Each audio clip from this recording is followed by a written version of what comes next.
నమస్తే, welcome to magazine story. 100 ఏళ్ల ప్రస్థానం ఎందులోనైనా చాలా గొప్పది. అందులోనూ సామాజిక సేవే పరమార్థంగా, జాతీయ ఐక్యతే లక్ష్యంగా, ధార్మికంగా అడుగులు వేస్తూ 100 ఏళ్లు గడపటం అంటే అదొక అద్భుతం. సామాజిక సేవకు, ధార్మిక కార్యక్రమాలకు నిలువెత్తు నిదర్శనంగా నిలిచే రాష్ట్రీయ స్వయం సేవక్ సంఘ్ ఆర్ఎస్ఎస్ 100 ఏళ్ల ప్రస్థానాన్ని పూర్తి చేసుకుంది. మరో వసంతంలోకి అడుగు పెట్టింది. భారతీయ ధర్మాన్ని అణువణువున నింపుకొని, సనాతన సంస్కృతి సంప్రదాయాలను శ్వాసగా చేసుకొని, సమాజానికి సేవ చేయటమే ధ్యేయంగా పెట్టుకుని ముందుకు సాగుతున్న ఆర్ఎస్ఎస్ 100 ఏళ్ల పండుగ సందర్భంగా మరోసారి జాతికి పునరంకితమవుతోంది. దీనిపైనే ఇవాల్టి మ్యాగజైన్ స్టోరీ. 100 వసంతాల వికాసాన్ని నింపుకొని ముందుకు సాగుతోంది ఆర్ఎస్ఎస్. ధర్మాన్ని పరిరక్షిస్తూ, హైందవాన్ని జీవన విధానంగా ముందుకు తీసుకువెళ్తూ, విలువలతో కూడిన సమాజాన్ని బలోపేతం చేయటమే లక్ష్యంగా ఆర్ఎస్ఎస్ కార్యక్రమాలు చేపడుతుంది. సుదీర్ఘ ప్రస్థానంలో ఎన్ని ఒడిదుడుకులు ఎదురైనా ఉక్కు సంకల్పంతో, రాజీ లేని ఆలోచనలతో నిబ్బరంగా, నిశ్చయంగా దూసుకుపోతోంది. రాష్ట్రీయ స్వయం సేవక్ సంఘ్ దేశంలో, ఆ మాటకొస్తే ప్రపంచంలోనే అత్యంత క్రమశిక్షణ కలిగిన అతిపెద్ద ప్రభుత్వేతర సంస్థగా చరిత్ర సృష్టించింది ఆర్ఎస్ఎస్. భారతదేశపు ఆధ్యాత్మిక ఆత్మను, నైతిక సంప్రదాయాల సారాన్ని పదిలంగా కాపాడుకుంటూ దేశాన్ని ఐక్యం చేయడంలోనే దశాబ్దాలుగా శ్రమిస్తోంది. ఇదొక సుదీర్ఘ ధార్మిక ప్రస్థానమే. సరిగ్గా 100 ఏళ్ల క్రితం, అంటే 1925లో విజయదశమి రోజున రాష్ట్రీయ స్వయం సేవక్ సంఘ్ పురుడు పోసుకుంది. మహారాష్ట్రలోని నాగపూర్లో అంకురించిన ఆర్ఎస్ఎస్ దేశవ్యాప్తంగా గ్రామ గ్రామాన శాఖోపశాఖలుగా విస్తరించి ఇప్పుడు వటవృక్షంలా ఆకాశాన్ని తాకుతోంది. 40 లక్షల మందికి పైగా సుశిక్షితులైన ధార్మిక కార్యకర్తలతో నిండిన ఆర్ఎస్ఎస్ గొడుగు కింద ఎన్నో సంఘాలు అవతరించాయి. అన్నీ కూడా హైందవ ధర్మాన్ని కాపాడ్డంలో రాజీ లేని విధానాలు అనుసరిస్తున్నాయి. హైందవం అంటే ఆర్ఎస్ఎస్ దృష్టిలో ఒక మతం కానే కాదు, అదొక జీవన విధానమని పదే పదే స్పష్టం చేస్తూనే ఉంది. ఒక జీవన విధానాన్ని అనుసరించే జాతి అంతా సమైక్యంగా ఒక్కతాటిపై ఉంటే ఎన్ని శత్రు దేశాలు ఎదురొచ్చినా తిప్పికొట్టగల సత్తా భారత్ సొంతమవుతుందని ఆర్ఎస్ఎస్ నమ్మకం. అదే దాని జీవన సిద్ధాంతం కూడా. కేశవ్ బలిరామ్ హెగ్డేవార్ ఆర్ఎస్ఎస్ కు శ్రీకారం చుట్టారు. ముందుగా మహారాష్ట్ర అంతటా విస్తరించిన ఆర్ఎస్ఎస్ ఆ తరువాత ఉత్తరాది అంతా విస్తరించింది. అక్కడి నుండి దక్షిణాదిని చుట్టేసింది. ఇప్పుడు దేశవ్యాప్తంగా ఆర్ఎస్ఎస్ శాఖలు విస్తరించాయి. దాని వేళ్లు భారత భూమిలోకి చొచ్చుకుపోయాయి. హిందూవాదులను ఒక్కతాటిపైకి తీసుకురావాలన్న నినాదంలోంచి పుట్టింది ఆర్ఎస్ఎస్. మారుతున్న కాలమాన పరిస్థితులకు అనుగుణంగా తనని తాను మార్చుకుంటూ వ్యూహాత్మకంగా అడుగులు వేస్తోంది. ఆర్ఎస్ఎస్ ఏర్పడినప్పుడు రాజకీయేతర సంస్థగానే ఏర్పడింది. రాజకీయాలకు, రాజకీయ ఉద్యమాలకు దూరంగా ఉండాలన్న లక్ష్యంతోనే స్వాతంత్ర్య సమరానికి కూడా ఆర్ఎస్ఎస్ దూరంగా ఉండిపోయింది. క్విట్ ఇండియా ఉద్యమంతో 1942లో దేశవ్యాప్తంగా ఉద్యమం ఉధృతంగా సాగుతోంటే ఆర్ఎస్ఎస్ మౌనంగా ఉండిపోయింది. అయితే ఆర్ఎస్ఎస్ నేతలు మాత్రం వ్యక్తిగత హోదాలో క్విట్ ఇండియా ఉద్యమంలో పాల్గొన్నారు. అంబేడ్కర్, మహాత్మా గాంధీ, లోక్ నాయక్ జయప్రకాష్ నారాయణ్ వంటి ఉద్దండులంతా కూడా ఆర్ఎస్ఎస్ ను మనస్ఫూర్తిగా పొగిడిన వాళ్లే. ఆర్ఎస్ఎస్ లో కులాల ప్రస్తావన లేకపోవడం ఒక కారణమైతే, ఆర్ఎస్ఎస్ చేసే విస్తృతమైన సేవా కార్యక్రమాలు రెండో కారణం.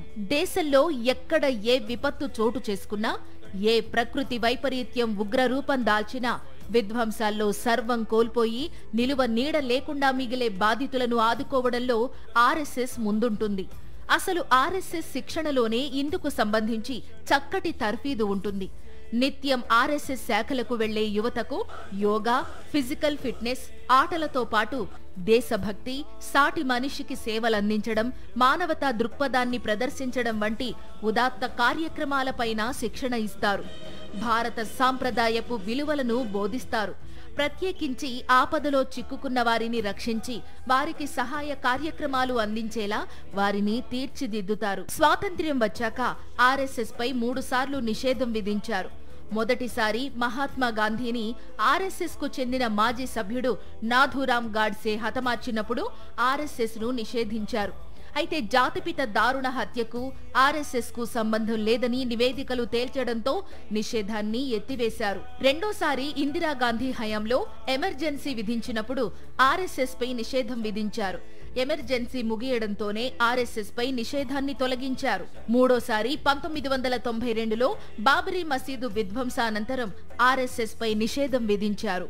1971లో ఒడిషా తుఫాను కాని, 1977లో దివిసీమ ఉప్పెన కాని, 2004లో సునామీ కాని విపత్తు ఏదైనా సరే బాధితులను ఆదుకోవడంలో ఆర్ఎస్ఎస్ పాత్ర మాత్రం అమోఘం. జమ్మూ కశ్మీర్లో ఉగ్రహింస కారణంగా అనాథలుగా మిగిలిపోయిన 57 మంది చిన్నారులను ఆర్ఎస్ఎస్ అనుబంధ సేవా భారతి సంస్థ దత్తత తీసుకుంది.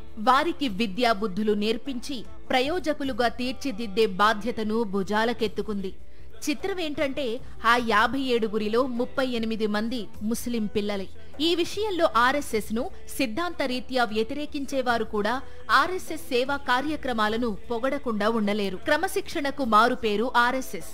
100 ఏళ్ల ప్రస్థానంలో ఆర్ఎస్ఎస్ కు కేవలం 6గురే అధినేతలుగా వ్యవహరించారంటే వారి క్రమశిక్షణ ఏపాటిదో అర్థం చేసుకోవచ్చు. 1925లో ఆర్ఎస్ఎస్ ను స్థాపించిన నాటి నుండి 1940 వరకు కేశవ్ బలిరామ్ హెగ్డేవార్ ఆర్ఎస్ఎస్ చీఫ్ గా వ్యవహరించారు. అంటే ఆయన 15 ఏళ్ల పాటు ఈ పదవిలో కొనసాగారు. 1940లో ఆర్ఎస్ఎస్ పగ్గాలు చేపట్టిన గురూజీ గోల్వాల్కర్ 1973 వరకు ఆ పదవిలో నిరాటంకంగా కొనసాగారు. అంటే ఏకంగా 33 ఏళ్ల పాటు ఆయన ఆర్ఎస్ఎస్ కార్యకలాపాలను శాసించారు. అత్యధిక కాలం ఆర్ఎస్ఎస్ అధినేతగా వ్యవహరించిన నేతగా రికార్డు సృష్టించారు. 1973లో బాలాసాహెబ్ దేవరస్ ఆర్ఎస్ఎస్ చీఫ్ అయ్యారు. 1994 వరకు దేవరస్ ఈ పదవిలో కొనసాగారు. 21 ఏళ్ల పాటు ఆర్ఎస్ఎస్ చీఫ్ గా ఎన్నో కీలక కార్యక్రమాలు పర్యవేక్షించారు. దేవరస్ నుంచి 1994లో పగ్గాలు అందుకున్న రజ్జూ భయ్యా 2000 వరకు ఆ పదవిలో ఉన్నారు. ఇప్పటి వరకు అత్యంత తక్కువ కాలం ఆర్ఎస్ఎస్ అధినేతగా ఉన్నది రజ్జూ భయ్యానే. 2000వ సంవత్సరంలో సుదర్శన్ బాధ్యతలు తీసుకున్నారు. 2009 వరకు 9 ఏళ్ల పాటు ఆయన చీఫ్ గా వ్యవహరించారు. 2009లో చీఫ్ అయిన మోహన్ భగవత్ ఇప్పటికీ ఆ పదవిలో కొనసాగుతూ సంఘ్ పరివార్ కు పెద్ద దిక్కుగా వ్యవహరిస్తున్నారు. ఇప్పటికే ఆయన 16 ఏళ్ల పాటు పదవిలో కొనసాగారు. రాజ్యాంగ నిర్మాత బాబాసాహెబ్ అంబేద్కర్, జాతిపిత మహాత్మా గాంధీ వంటి దిగ్గజ నేతలే ఆర్ఎస్ఎస్ లో కులాల పట్టింపు లేకపోవడాన్ని చూసి ఆశ్చర్యపోయారని అంటారు. ఆర్ఎస్ఎస్ గొడుగు కింద ఎన్నో సంఘాలు ఆవిర్భవించాయి. ప్రస్తుతం కేంద్రంలో అధికారంలో ఉన్న భారతీయ జనతా పార్టీకి కూడా మాతృ సంస్థ ఆర్ఎస్ఎస్ఏ కావడం గమనార్హం. ఇక ప్రపంచ వ్యాప్తంగా ఆర్ఎస్ఎస్ భావజాలాన్ని వ్యాప్తి చేసేందుకు విశ్వ హిందూ పరిషత్ ఏర్పాటయ్యింది. విద్యార్థుల సమస్యలపై పోరాటాల కోసం అఖిల భారతీయ విద్యా పరిషత్ ఏర్పాటయ్యింది. ఇది బీజేపీకి అనుబంధ సంస్థ అయినప్పటికీ మాతృక ఆర్ఎస్ఎస్ఏ. కర్షకుల సమస్యల కోసం భారతీయ కిసాన్ సంఘ్ను ఏర్పాటు చేశారు. కార్మికుల సంక్షేమాలపై పోరాటాల కోసం భారతీయ మజ్దూర్ సంఘం ఏర్పడింది. ఆదివాసీల సంక్షేమం కోసం వనవాసి కళ్యాణాశ్రమ్ ఏర్పాటు చేశారు. ఇలా చెప్పుకుంటూ పోతే చాలా సంస్థలే ఉన్నాయి. పౌరులను బాల్య దశ నుంచే విలువలతో పెంచాలన్నది ఆర్ఎస్ఎస్ ఆలోచన. ధర్మానికి కట్టుబడి నైతిక విలువలకు పెద్దపీట వేసేలా ప్రతి ఒక్కరూ ఎదగాలని బోధిస్తుంది.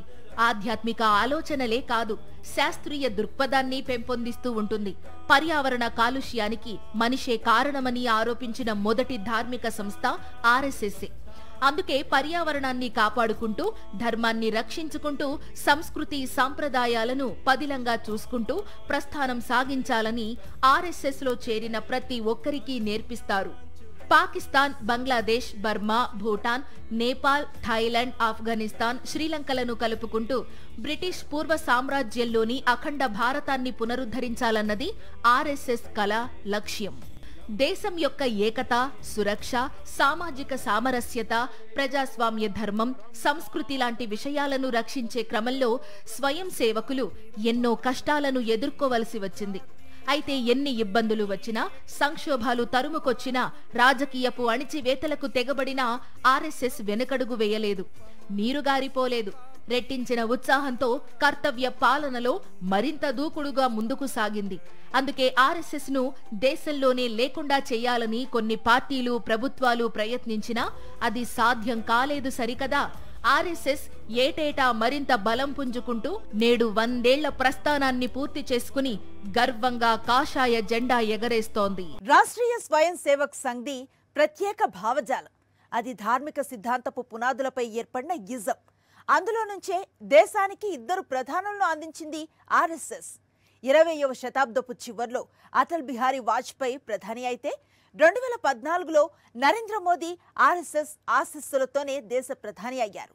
ఆర్ఎస్ఎస్ నా ఆత్మ కంటే ఎక్కువ అని అందుకే వాజ్పేయి అప్పట్లో అంటే ఆర్ఎస్ఎస్ నా డిఎన్ఏ అని మోదీ గర్వంగా చెప్పుకున్నారు. ఆర్ఎస్ఎస్ పై కాంగ్రెస్ తో పాటు కమ్యూనిస్టు పార్టీలు పదే విమర్శలు చేస్తూనే ఉన్నాయి. ఆర్ఎస్ఎస్ పై ఉక్కుపాదం మోపే ప్రయత్నాలు కూడా జరిగాయి. అయితే ఆర్ఎస్ఎస్ భావజాలాన్ని మనస వాచ కర్మేణా ప్రేమించిన బీజేపీ దిగ్గజ నేతలు మాత్రం తమది ఆర్ఎస్ఎస్ నేపథ్యమని చెప్పుకోవడానికి గర్వపడతారు. ఆర్ఎస్ఎస్ రాజకీయాలకు దూరంగా ఉన్నప్పటికీ ఆర్ఎస్ఎస్ నుండి చాలా మంది ప్రభుత్వంలో కీలక పదవులు నిర్వర్తించారు. ఆర్ఎస్ఎస్ సంఘ్ చాలక్ అయిన అటల్ బిహారీ వాజ్పేయి ప్రధాని అయిన మొట్టమొదటి ఆర్ఎస్ఎస్ సంఘ్ చాలక్ కాగా, నరేంద్ర మోదీ అదే ఆర్ఎస్ఎస్ నుంచి వచ్చి ప్రధాని అయిన రెండో వ్యక్తిగా చరిత్ర సృష్టించారు. తాము ఎక్కడి నుంచి వచ్చారో వాజ్పేయి ఏనాడూ మర్చిపోలేదు. అందుకే పార్లమెంట్లో ఆర్ఎస్ఎస్ ప్రస్తావన వచ్చినప్పుడు వాజ్పేయి దానికి మద్దతుగా గళం విప్పారు. ప్రస్తుత ప్రధాని నరేంద్ర మోదీ సైతం తాను ఆర్ఎస్ఎస్ నుంచి వచ్చానని చెప్పుకోవడానికి గర్విస్తానని పదే చెప్పారు. ఇక్కడే ఓ విషయం చెప్పుకోవాలి. ఆవిర్భావం నుంచి ఎప్పుడూ ఆర్ఎస్ఎస్ రాజకీయాల్లో జోక్యం చేసుకోలేదు. రాజకీయాలకు అంత దూరంగా ఉన్న ఆర్ఎస్ఎస్ కాలక్రమంలో రాజకీయాధికారంతోనే అనుకున్నది సాధించగలమని నమ్మే స్థితికి వచ్చింది. 2004-2009 ఎన్నికల్లో బీజేపీ ఓటమి చెందడంతో ఆర్ఎస్ఎస్ లో మేధోమథనం జరిగింది. బీజేపీ నాయకత్వాన్ని మార్చాల్సిన అవసరం ఉందని ఆర్ఎస్ఎస్ సూత్రీకరించింది. ఆ విధంగా ఆర్ఎస్ఎస్ ఆశీస్సులు ఉన్న నరేంద్ర మోదీ బీజేపీ అగ్రపీఠాన్ని అధిరోహించారు. మోదీనే ప్రధాని అభ్యర్థిగా ప్రకటించి బీజేపీ యుద్ధానికి సిద్ధమైంది. 2014 ఎన్నికల్లోనే ఆర్ఎస్ఎస్ తన ప్రస్థానంలోనే మొట్టమొదటిసారిగా రాజకీయంగా ఆలోచించింది. బీజేపీని గెలిపించుకుని తీరాల్సిందేనని ఆర్ఎస్ఎస్ దృఢ నిశ్చయానికి వచ్చింది. దేశవ్యాప్తంగా ఉన్న సంఘ శ్రేణులకు దిశానిర్దేశనం చేసింది. మారుతోన్న కాలమాన పరిస్థితులకు అనుగుణంగా దేశహితం కోసం ఆర్ఎస్ఎస్ కూడా మారక తప్పలేదని సంఘ్ పరివార్ వ్యూహకర్తలు అంటున్నారు. ఈ విధంగా ఆర్ఎస్ఎస్ భావజాలంతో ఉన్న వారిలో వాజ్పేయి మొదటిగా ప్రధాని కాగా, నరేంద్ర మోదీ ప్రధాని అయిన రెండో ఆర్ఎస్ఎస్ ఐడియాలజీ ఉన్న నేతగా చరిత్ర సృష్టించారు. అయితే మోదీ వరుసగా 3 సార్లు పార్టీని ఎన్నికల్లో గెలిపించి హ్యాట్రిక్ ప్రధాని అయిన కాంగ్రెసేతర నేతగా మరో చరిత్ర సృష్టించారు. తనలోని దేశభక్తికి, సమాజ హితం కోసం పనిచేయాలన్న అకుంఠిత దీక్షకు ఆర్ఎస్ఎస్ లో నేర్చుకున్న పాఠాలే కారణాలని నరేంద్ర మోదీ పదే చెబుతూ ఉంటారు. ఆర్ఎస్ఎస్ 100 ఏళ్ల ఉత్సవాల సందర్భంగా ప్రధాని నరేంద్ర మోదీ ఆర్ఎస్ఎస్ 100 ఏళ్ల ప్రస్థానం 10 కాలాల పాటు గుర్తుండిపోయేలా 100 రూపాయల నాణ్యాన్ని, పోస్టల్ స్టాంపును విడుదల చేశారు. ఈ సందర్భంగా ఆయన మాట్లాడుతూ ఆర్ఎస్ఎస్ ప్రస్థానం నల్లేరుపై బండి నడకలా సాగలేదన్నారు. ఆర్ఎస్ఎస్ ను అణిచివేయడానికి ఎన్నో కుట్రలు, నిషేధాలు విధించారన్నారు. అయినా మొక్కవోని పట్టుదలతో ఆర్ఎస్ఎస్ నిలబడి ఈ రోజు వటవృక్షంగా ఎదిగిందన్నారు. जब देश पर इमरजेंसी थोपी गई तो इसी एक विश्वास ने हर स्वयंसेवक को ताकत दी, उसे संघर्ष करने की क्षमता दी. इन्हीं 2 मूल्यों, समाज के साथ एकात्मता और संवैधानिक संस्थाओं के प्रति आस्था ने संघ के स्वयंसेवकों को हर संकट में स्थित प्रज्ञ बना के रखा, समाज के प्रति संवेदनशील बनाए रखा.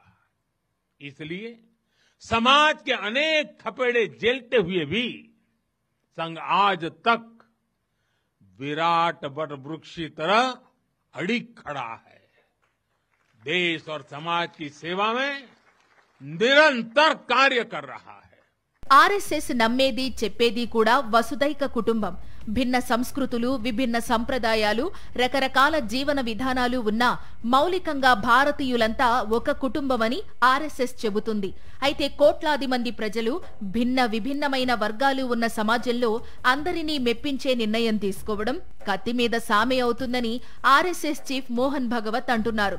అయినా దేశమంతా ఒక్కతాటిపై ఉండాలని ఆయన సూచిస్తున్నారు. భారతదేశం చరిత్రలో ఎన్నడూ కూడా మరో దేశంపై దండయాత్రలు చేయలేదు.